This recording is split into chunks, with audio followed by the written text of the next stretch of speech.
Buenas, bienvenidos. El día de hoy pues trataremos el capítulo 27, el cual se relaciona a la virtualización. Entonces, comenzamos. Primero, el capítulo 27 inicia cubriendo el contenido que es la virtualización de los servidores y la virtualización de las funciones de red. Este primero generalmente se suele llamar se debería de llamar Software Defined Networks. Esto debido a que es un framework de aplicaciones y soluciones que pueden ser virtualizados como web service.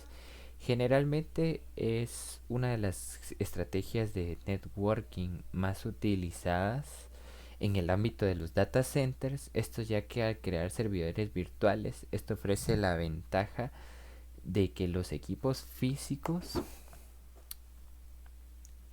Este ofrece una ventaja frente a los equipos físicos. Esto debido a que este tema no es un tema nuevo, es un tema que ya lleva varios años en el mercado, pero que su adaptación no ha sido la más adecuada, no se ha llevado a cabo de la manera correcta. O sea, su adaptación ha llevado tiempo, por decirlo de una forma, ya que generalmente cuando se intentan adaptar tecnologías nuevas siempre hay oposición a los cambios, hay problemas de resistencia.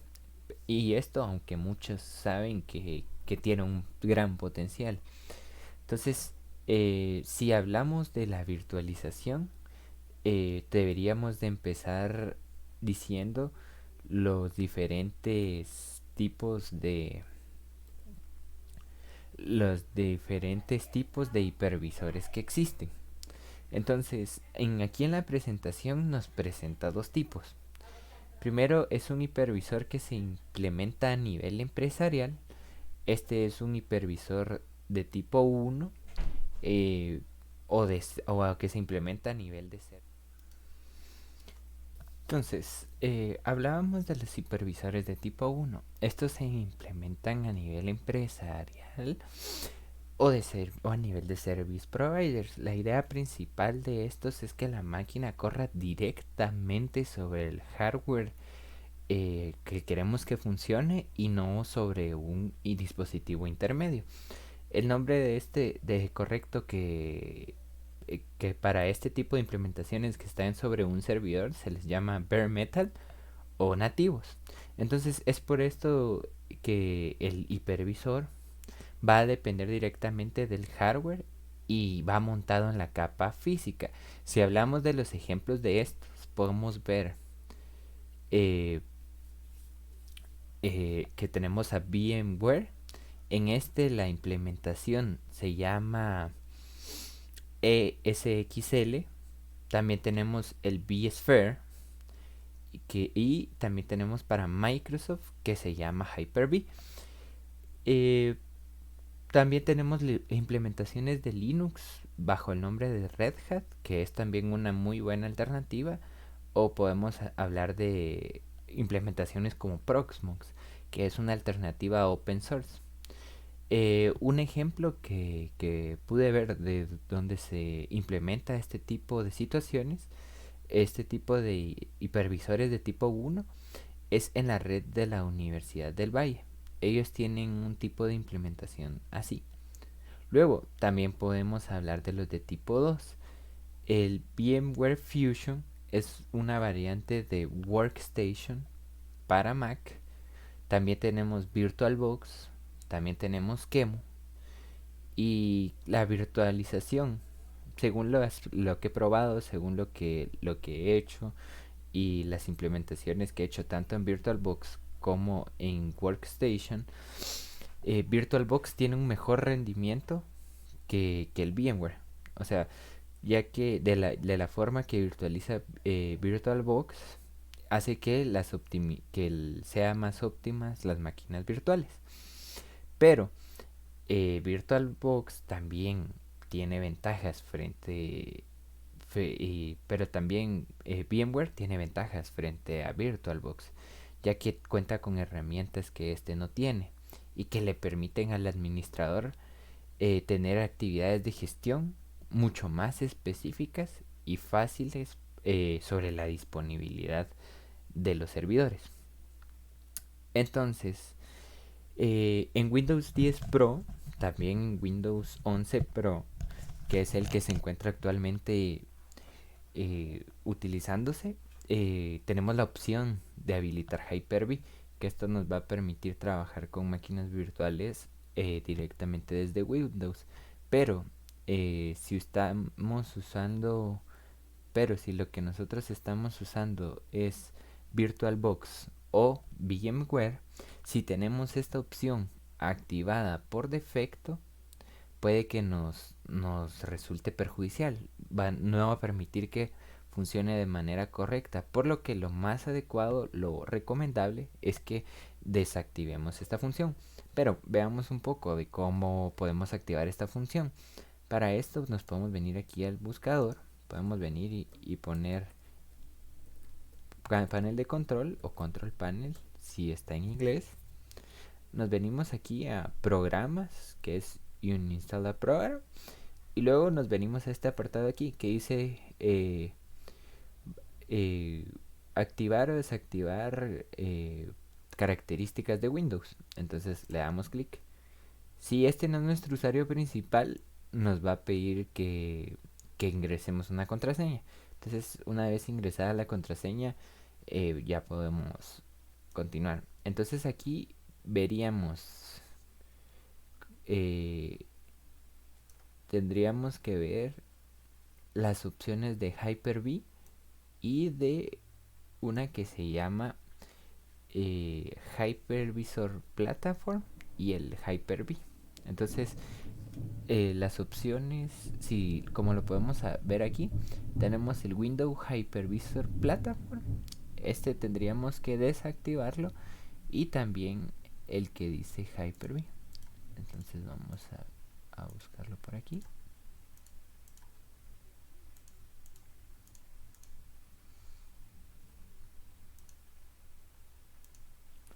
Bueno, entonces como vemos por acá, como mi versión de Windows es una versión estándar, no cuento con la opción de habilitar Hyper-V, pero si contara con eso, solo es de, si se encuentra seleccionada la opción, solo es de seleccionarla para desactivarla.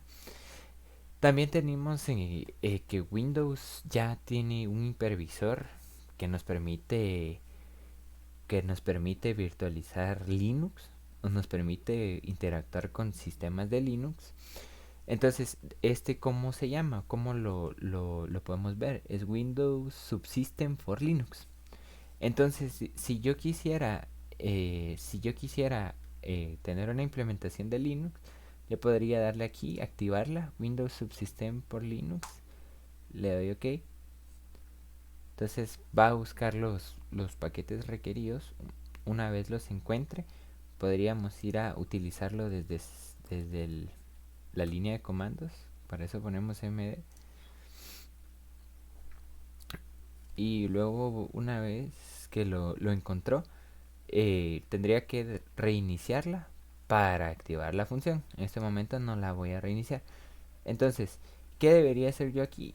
Una vez reiniciada mi máquina y activadas las opciones, aquí le podría escribir Ubuntu, le daría Enter y me despliega una terminal de Ubuntu que yo pudiera utilizar. Entonces, para eso activaríamos un hipervisor de tipo 2, y si quisiéramos utilizar otras dependencias de Linux, como lo puede ser Kali Linux o como lo puede ser Red Hat o Ubuntu, solo bastaría con instalarla desde la Microsoft Store y ya tendríamos disponibles para trabajar.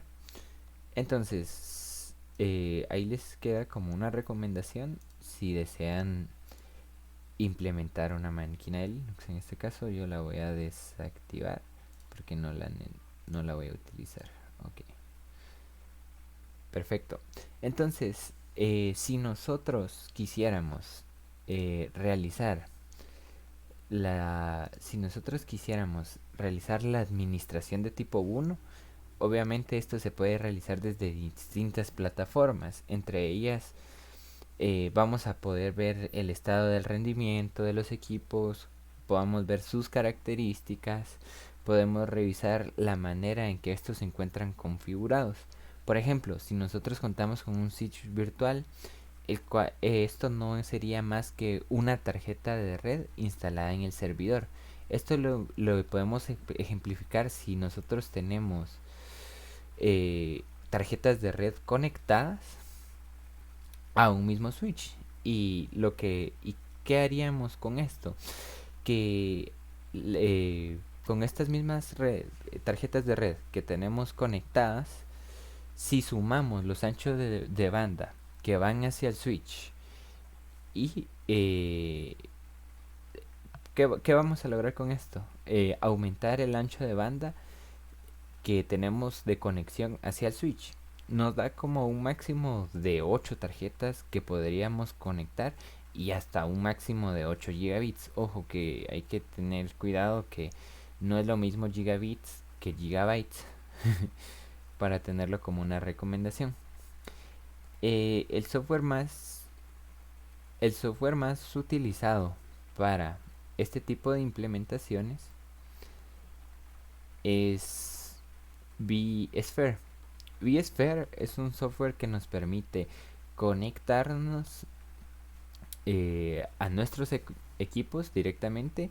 Nos podríamos conectar a un servidor, ver cómo está el estado del CPU, ver características, incluso llegar a administrarlo.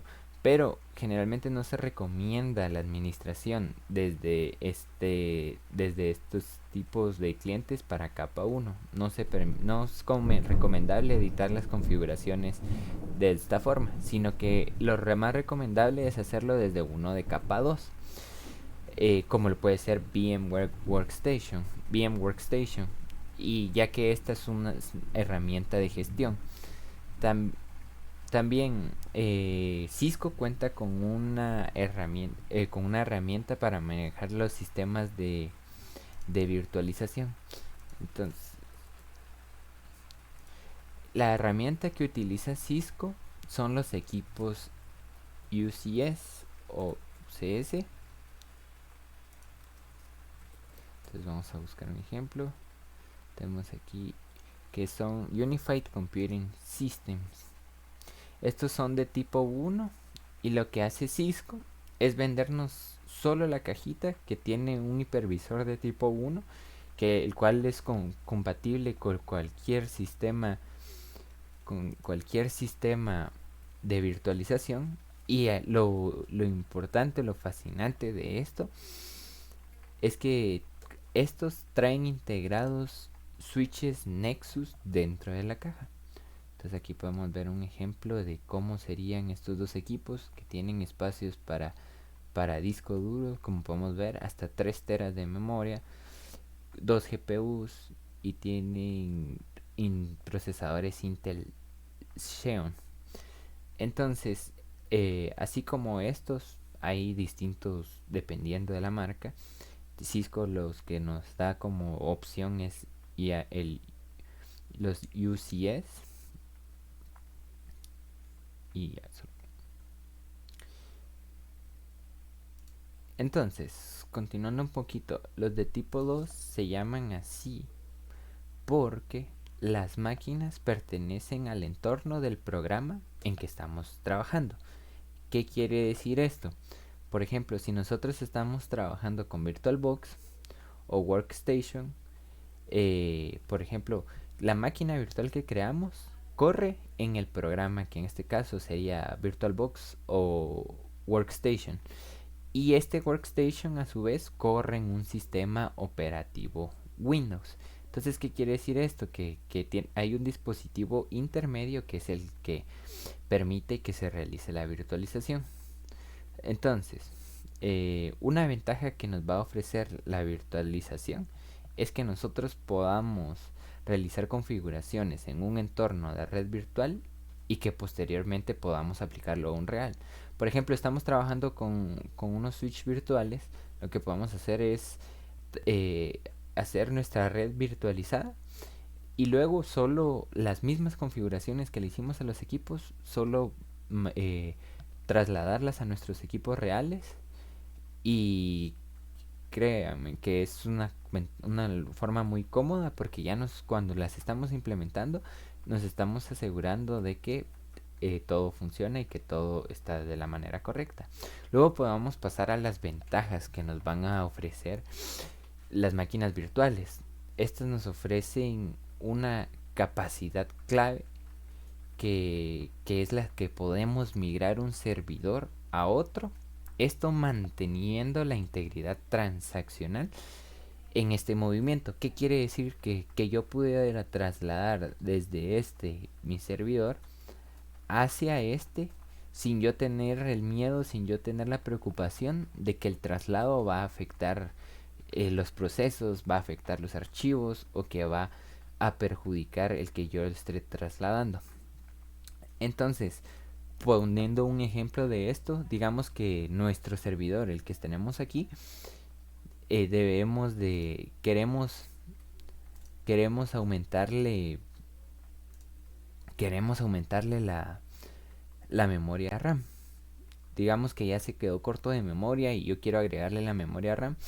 Entonces puedo venir y trasladar mis computadoras virtualizadas a otros servidores, y que lo que me va a permitir es que no sea necesario tener tiempo de inactividad. O sea, las computadoras pueden seguir operacionales o los servidores pueden seguir operacionales mientras yo le estoy haciendo mantenimiento al que yo lo deseo. Entonces, si llegara a fallar un servidor, las máquinas virtuales se pueden programar de tal forma que sigan funcionando en otro servidor de la red. Para continuar un poco, también tenemos que hablar de los contenedores. Al final, los contenedores son un entorno aislado que permiten ejecutar aplicaciones en contenedor. Este tiene la aplicación, asimismo que junto con todas las dependencias que tiene la aplicación, o sea, que todos supongamos que estamos implementando una aplicación de cobros, y para eso necesitaríamos algunas dependencias de Python. Entonces, si lo implementáramos de otra forma, tendríamos que en cada equipo que estuviéramos corriendo tener instaladas esas dependencias de Python. Pero aquí no, te ofrece la ventaja que la aplicación con todas sus dependencias se encuentran centralizadas de tal forma que no sea necesario que yo tenga que instalar componentes para que lo que estoy haciendo funcione. Estas se pueden asociar o se pueden llegar a comparar con las máquinas virtuales, pero no son lo mismo que las máquinas virtuales. Comúnmente a estas se les llaman dockers, que es lo mismo que decirle contenedores, y esta es una plataforma de software que nos va a permitir crear, probar e implementar aplicaciones de forma rápida, ya que estos empaquetan el software en unidades estandarizadas que son los que le suelen llamar contenedores. Estos, como decía anteriormente, engloban todo lo necesario para que el software se ejecute. Entonces, estas incluyen bibliotecas, herramientas, sistema, el código, y etcétera, etcétera. Todo lo necesario para que la aplicación se lleve a cabo. Entonces, los dockers nos permiten implementar y ajustar la escala de aplicaciones rápidamente en un entorno con la certeza, con la convicción de saber que el código sí se va a ejecutar. Además, Docker nos ofrece una forma estándar en la que se puede ejecutar el código, ya que este es un sistema operativo para contenedores. Entonces, como podemos ver, aquí tenemos un servidor físico, un hipervisor de tipo 1 y luego tenemos todas las dependencias, digamos, de la aplicación. Entonces ya no nos tenemos que preocupar por librerías, por documentos y por todo lo que se necesite, porque ya va a estar incluido ahí. Entonces, aquí se puede llegar a parecer a una máquina virtual, ya porque una máquina virtual virtualiza, solo que elimina la necesidad de tener que administrar directamente el hardware del servidor, ya que los contenedores virtualizan el sistema operativo de un servidor, y este se instala a cada servidor y nos da los comandos que son más sencillos de ejecutar y de utilizar para iniciar, crear o detener contenedores. Entonces es una muy buena alternativa si nosotros queremos implementar aplicaciones, implementar servidores o implementar distintos elementos. Podemos continuar hablando de las diferencias entre Dockers y las máquinas virtuales. Una máquina virtual contiene un sistema operativo invitado.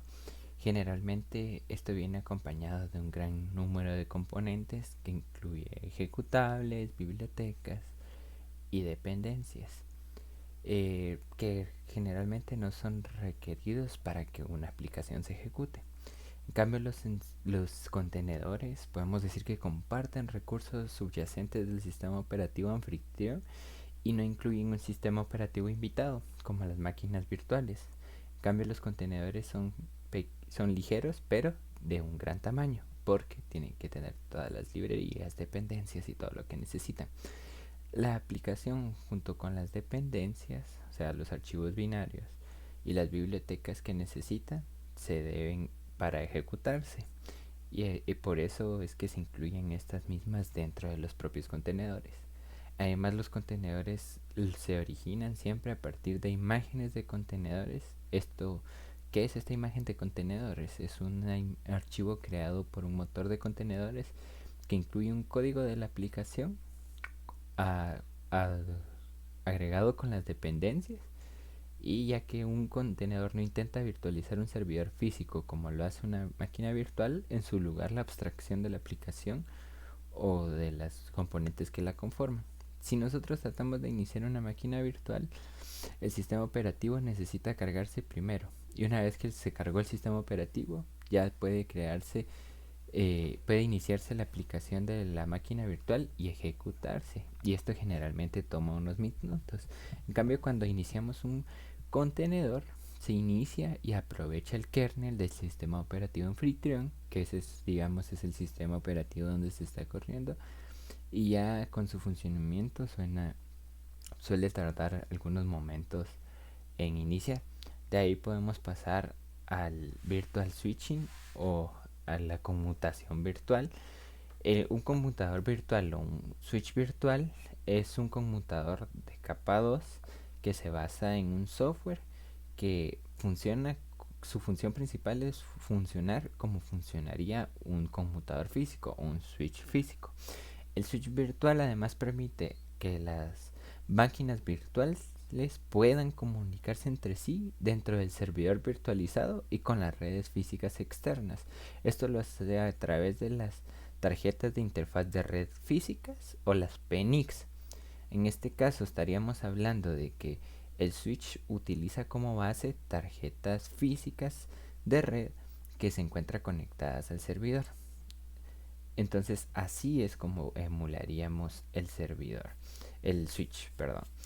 Además podemos crear varios switches virtuales bajo un servidor, pero el tráfico no podría fluir directamente hacia un switch virtual o a otro switch virtual dentro del mismo host, ya que los switches no pueden compartir la misma PNIC. ¿Qué quiere decir esto? Que para cada switch virtual que vayamos a ejecutar deberíamos de tener por cada uno una NIC física o una interfaz de red física. También tenemos las ventajas que nos pueden ofrecer la conmutación virtual distribuida, porque generalmente una de las principales desventajas que presentan los switch virtuales, el estándar de switch virtuales, es que cada switch que forma parte del clúster de servidores virtualizados lo debemos de configurar de forma individual en cada host virtual. Este problema lo podemos resolver utilizando la conmutación virtual distribuida. Esto debido a que es una función que va a ir agregando los switches de un clúster de servidores virtualizados. ¿Y qué hace esto? Que trata como un único conmutador virtual distribuido. Entonces va a tomar los distintos switch virtuales que estamos creando y los utiliza como que si fuera un solo switch virtualizado, y esto nos trae varios beneficios. ¿Y cuáles van a ser estos beneficios? Que la gestión centralizada de la configuración de los switches virtuales para múltiples hosts en un clúster. ¿Qué quiere decir esto? Que toda la gestión se va a centrar en un solo uno para diferentes hosts en el clúster. ¿Qué quiere decir eso? Que nos va a ahorrar tiempo de configuración, nos va a ahorrar problemas de configuración y etc, etc. Luego tenemos que la migración de las estadísticas y políticas de la red en las máquinas virtuales durante una migración de Virtual Machine en vivo. Quiere decir esto que podríamos hacer una migración de máquinas virtuales de un servidor a otro conforme fuera necesario, sin que haya problemas de inoperabilidad o que haya problemas de que la máquina virtual se pasó incorrectamente o que está dejando de funcionar. Si seguimos con la consistencia de la configuración, es que todos los hosts que forman parte del computador distribuido, al igual que sus máquinas virtuales y los contenedores que dependen de los switch virtuales, que se suelen llamar puentes virtuales, que lo que hacen es una unión entre los switch virtuales que permiten la comunicación dentro del servidor o dentro del mundo anterior. A continuación, pasaremos a una pequeña demostración de Mininet, que Mininet es un software que nos permite crear topologías de ejemplo y concepto para posteriormente echarlas a andar. ¿Qué quiere decir esto? Que es una máquina virtual que nos permite crear topologías de red, y esta máquina, la ventaja que nos da es que nos permite simular las redes de la realidad. Entonces es una muy maravillosa herramienta que a continuación pasaremos a ver. A continuación veremos una pequeña demostración del funcionamiento de Mininet. Entonces, esta es la máquina virtual de Mininet. Para hacer login, el usuario es Mininet y la contraseña es Mininet. Entonces, como podemos ver, esta máquina virtual nos permite crear topologías de Mininet, y la ventaja y lo bonito es que podemos crear distintas soluciones. Entonces aquí está la página de Mininet, y si le damos en la sección de Downloads, podemos descargar la máquina virtual. Nos va a mandar un link para que lo podamos descargar.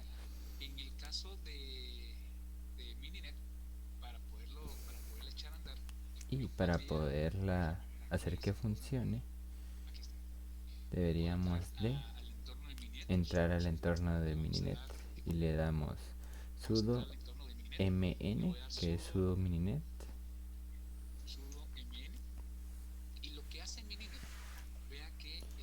Y lo que podemos ver en un principio que hace Mininet es que nos crea una red, nos añade los controles. Pero ¿qué es esto? Esto es un entorno previamente configurado. Entonces, que crea un entorno, crea los controladores, o sea que los controladores de las máquinas virtuales, añade los hosts, además añade los switches, añade los links también, configura los hosts, inicia el controlador y inicia el switch, y como último paso nos permite a través de línea de comando interactuar con las distintas máquinas. Entonces podemos ver que es una solución muy buena, ya que nos permite correr un Wireshark si queremos para capturar paquetes en las distintas computadoras, o podríamos utilizar el comando help, que nos va a mostrar los distintos comandos que podemos utilizar. Dentro de los comandos que tenemos para utilizar, podemos correr el dump, que nos permite ver el estado de la topología. Podríamos usar iperf, el cual nos permite crearlo desde una computadora a otra computadora.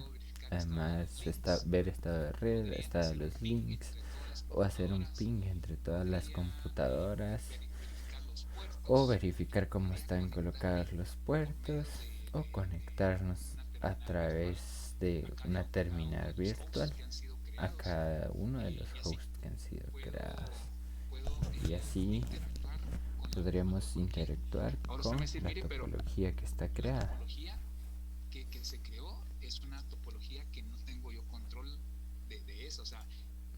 Pero aquí podríamos hacernos la pregunta, yo no tengo control de la topología que se acaba de crear, pero cabe resaltar que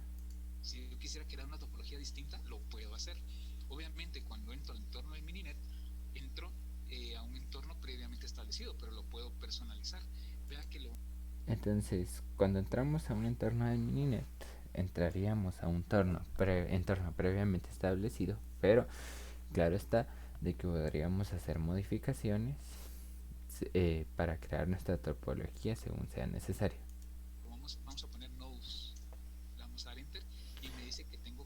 Si colocamos el comando nodes, nos muestra los nodos. En este caso tenemos 4 nodos: el controlador, H1, H2, el host 1, el host 2 y el switch. También podemos usar el comando net, que nos muestra la descripción de las redes y cómo están conectadas.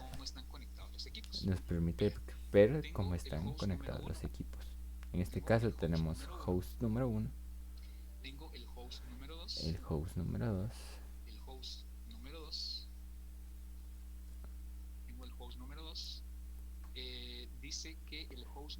tenemos el host 1 que está conectado a la Ethernet 0. Tenemos nuestra interfaz Ethernet 0, que H2 también está conectado a nuestra Ethernet 0. Y ambos se encuentran conectados al switch 1 y luego con el host 2 al Ethernet número 2. Siempre al switch 1. Eso quiere decir que ambas están conectadas a un switch.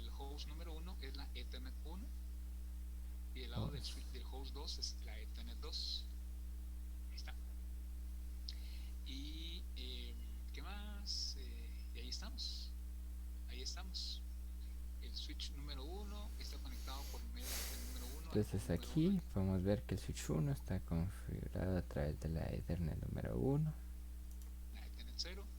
y el host Ethernet a la Ethernet 0, el switch 1 a la Ethernet 2 y el host 2 a la Ethernet 2. Y aquí arriba podríamos ver un dispositivo que se llama controlador o controller, que es el encargado de permitir que todo esto funcione. Entonces el comando nodes nos permite evaluar cómo está la topología y no fue necesario crearla. Entonces el comando net nos permite saber cómo está la red. El comando dump nos muestra los procesos que los equipos están corriendo. También podríamos ver la dirección IP del equipo 1 si colocamos el host número 1, le damos ifconfig -a y nos muestra la dirección IP del host número 1, porque el host número 1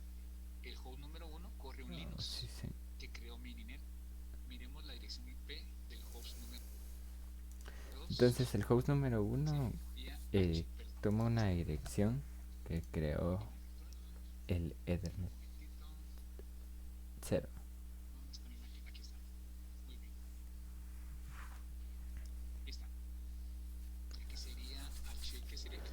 Entonces podríamos ver aquí, revisarlo para H2 con H2 ifconfig -a, y eso nos muestra la dirección IP del host H2. y el H1 tiene la 10001 y el otro la 10002. Puedo ver los procesos que corren cada uno de las computadoras. Incluso podría hacer ping. Tenemos varias Desde opciones. H1 puedo Podríamos hacer ping hacer ping, podríamos ver hacia opciones de las H2. computadoras y ahorita vamos a probar un ping Vamos a decir desde que mande H1, 5 paquetes a pero que nos H2. mande 5 Vea que paquetes de H1 H1 está a haciendo ping H2. H2. Como podemos ver, Desde estamos haciendo H2 puedo efectivamente la hacer ping comunicación, hacia y de H1. H2 también H1 podría ser ping y hacia lo bueno. H1. Ahora usted me dice, mire, pero crear una red para solo hacer ping, usted tiene toda la razón. Así como podría yo hacer pruebas como lo que está Entonces, la explicando, facilidad que podría nos crear una ofrece esto topología es que sin duda nos permite crear más complicada. topologías complejas, Voy a salirme de Mininet. porque no solo serviría para hacer Siempre se pings, sino recomienda para muchísimas más liberar los recursos aplicaciones. de Mininet con Mininet-C, ¿verdad? Entonces, con -Clear creo que Mininet-C es el liberamos nombre. los recursos de Mininet, que en este caso es Esa sería la Mininet-Clear. máquina virtual de Mininet. Como le digo, hay 3 laboratorios que están incluidos ahí en Entonces, el curso, que son de esa laboratorios forma se opcionales cerraría la. para. Continuando, también tenemos las funciones de red virtualizadas. La virtualización de las funciones de red, o NVF por sus siglas, es un marco arquitectónico creado por el Instituto Europeo de Normas de Telecomunicaciones, o la ETSI, que nos va a definir los estándares para desacoplar las funciones de la red de los dispositivos basados en hardware propietario y hacer que se ejecuten por software en servidores x86 estándar. También define la manera de gestionar y orquestar las funciones de red. La función de red en NF se refiere a la función realizada por el aparato físico o física con un cortafuegos o firewall, como comúnmente se le llama, o una función de enrutamiento. Dentro de los beneficios que nos ofrecen las NFV, que son similares a las de virtualización de servidores y servicios en la nube, es que nos reducen el gasto de capital, los gastos operativos, y gracias a la reducción de costes de equipamiento y eficiencias en espacio, energía y refrigeración, contamos con tiempo de comercialización más rápido, ya que las máquinas virtuales y los contenedores son más fáciles de desplegar que el hardware. También nos mejora el retorno de la inversión en los nuevos servicios. Nos da la posibilidad de aumentar o reducir la capacidad en función de la demanda, o sea, nos brinda elasticidad. Además, nos brinda apertura al mercado de dispositivos virtuales y a los proveedores de redes de software oportunidades para probar y desplegar nuevos servicios involucrados de forma virtual y con menor riesgo. También tenemos las funciones de BNF. Una función de una red virtual es la versión virtual de un software de una ENF, y normalmente la ejecutamos en un Hyper-V o un hipervisor de máquinas virtuales.